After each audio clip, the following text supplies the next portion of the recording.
Hey, Force Hobbies, back in the house here. It's just a little, this should be a small video here, rebuilding my my Outcast 8S here.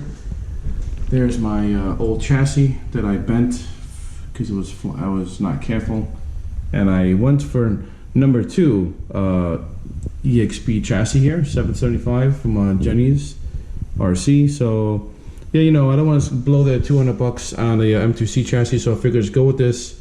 Let me give it a second try here, see what I can do here, and try to be more careful if I can. But this is the old one here. I think the top one here is bent. I couldn't line up the front and the rear and front towers weren't just lining up, and the body wasn't coming on. So I'm just doing a quick little rebuild here. So yeah, all these nuts here are perfectly fine so far. I did manage to strip out the bumper here. Okay, this is the check this out, guys. Here. I did manage to destroy the bottom here. See that? You can see the light through there. You can put a screw right through there. 2 of them. I have a washer in there, but I'm gonna need a new, definitely a new bumper soon for that one. So that's a, you know, not good right there, guys. Put this back on there. But yep, this is the progress so far. So I got a little work to do here. Thank you all for you know, watching this cool video here. If you guys have a bent chassis, hey, I'm the guy to ask you how to do it. You gotta be very neat though. Always do one section at a time. Have all your nuts at one spot, and just kind of be a little bit organized. I'm trying to be a little bit organized here, so have tools ready to go and stuff. I've done it before. My first time doing it on my fourth bash. So there you go. Anything can happen with the RC stuff. Alright guys, yeah, thanks for watching that video there with the EXB bent chassis. The chassis, my new chassis is actually right over here. This is the new chassis here I just got here. New chassis here.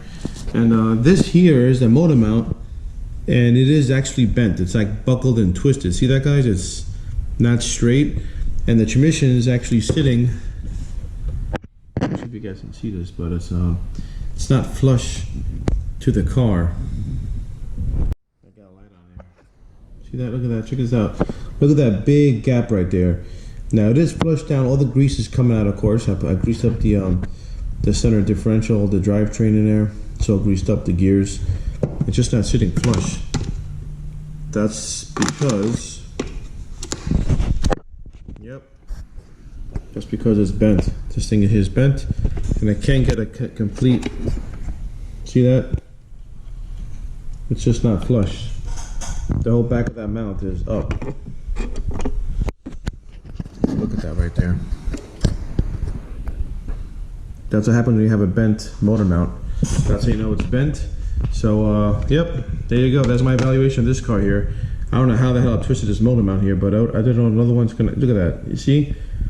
That's a perfect angle there. You can actually see it's bent. So the motor does sit in there nice. It just doesn't really come out. It doesn't really go in smooth and come out smooth. You really gotta jiggle it to take it out. So there you have it. I bent the chassis. I tried to fix the chassis for the other one here. Look at this, guys. I'm building 2 EXBs. No, I'm just kidding. This is the old chassis here, which is bent. This here, I think maybe a little bit bent. I'm gonna leave it here and try to eyeball it and try to fix it. Okay, guys. So I took apart my transmission here. This is for the my Outcast EXB, and I gotta tell you, man, this center differential here, just by trying to do this, trying to put my hands here and just turn it, it's incredibly tough. My goodness. 20 million here. I haven't changed anything yet. Yeah, pretty much all you know, stock fluids in this thing. Super beefy, and yeah, it's an experience to work on this thing. Here is my let's see if we get some good lighting in here. I know my garage has very fantastic lighting. Can you guys see how mangled this thing is? Like I mentioned before.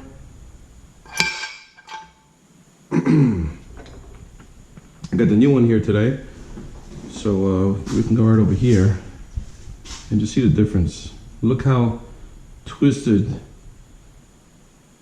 this one. Look at this thing, how it droops down. New one is in my right hand, old one in left hand, and huge difference there. I was gonna bang it out, but I'm like, you know what? Let's just get the other one and just do a nice fresh rebuild on this car. I don't know how. Look at that big difference there. It's like twisted metal, like the video game, one of my favorite games when I grew up. But look at that, I can't believe how twisted it is. And I couldn't get the motor properly seated, as you saw before. On the video, the motor wasn't properly flushed. So there we go. The Force really did a number on this job here. This is the older chassis that's buckled. I'm still gonna keep it. I'm actually gonna have a dual chassis system here. And hey, if I bend one of them, I'm gonna try to get this one here back online so I could just pop it on if need be.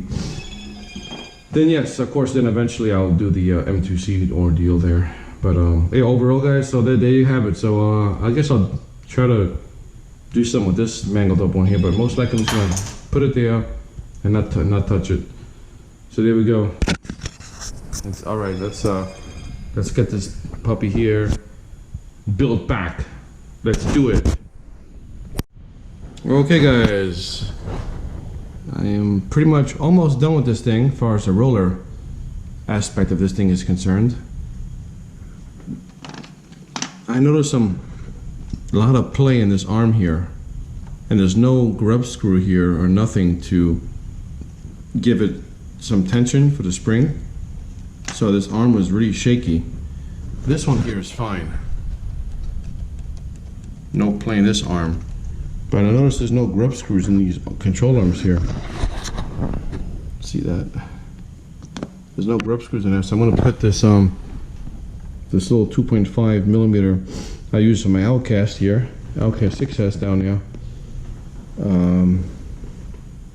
Gonna try to fix that play there because the your whole entire shock here is overextended, completely extended out like this, and there's no give. You want a little bit compression in there, just a little bit of compression, so when you do those big jumps, the thing is not overextending and hitting it hard. You can bend the rod, of course. You'll bend your shaft, absolutely for sure. So, all right, let's see if this works. Before I put this thing completely back together, I got to do some problem solving here and get this arm fixed. Okay, guys, as you can see here, my Outcast EXB is looking almost together, almost like brand new again. The motor mount is nice and flush there. Everything seems to be in order. I had used a little bit of red Loctite for the motor mount screws here, which is right over here. So everything is coming together nicely. Now I just used a little bit here on the tip of the screw before I screwed it in at the bottom. Only the first two screws here, guys. So that's to take out the motor mount here. I didn't do anything with the diff fluid. It's still 20 million. It's all stock diff fluid. So feels really good. Only like 4 or 5 runs on this truck. So I'm really happy so far. I'll be bending back the chassis here if I happen to crash it and bend it again. So I have no intentions really in buying more chassis for this thing. I'm gonna learn how to fix it myself. And yeah, and I did some real control arm. This guy here is from my Outcast EXB. As you see here, control arm was completely destroyed there. Always do some check your rig. This is from my Outcast 6S. No, this is from the Outcast 6S Creighton. So both of them had real control arms there that were both mangled up. This guy here was from the Outcast 2. The Outcast had a little bit, both of them ones in the rear were messed up. So this one here has a hairline crack. I just replaced both of them with the RPM arms. So there we go. Alright guys, next video here. The next shot of this truck here will be with my Bash Bear chassis sticker decal here. You guys will love that one here. Okay, I'm now going to put the sticker on here. Follow some easy directions here from the from Armor Skins. Super easy. I use the adhesive here, alcohol. Since this chassis is brand new, I'm not going to worry about heating it up or anything like that. Just doing some extra cleaning here, and I'm going to put my heat gun on here, make sure the chassis is nice and dry. Then I'm going to put this brand new sticker on this brand new chassis, and hopefully I don't have to take the sticker out at any time during my life with this car here. Well, not anytime soon, that is. So let's do it. Okay guys, yes, the Force is back in action. Hopefully I'll take this rig out again soon this week, possibly. This is my old chassis right here. still a little bit out of whack. As you can tell before from my previous video, I had a short video here of knowing how your chassis is bent. So my rod here was not straight. As you see, everything here is perfectly straight. I cleaned this whole car out.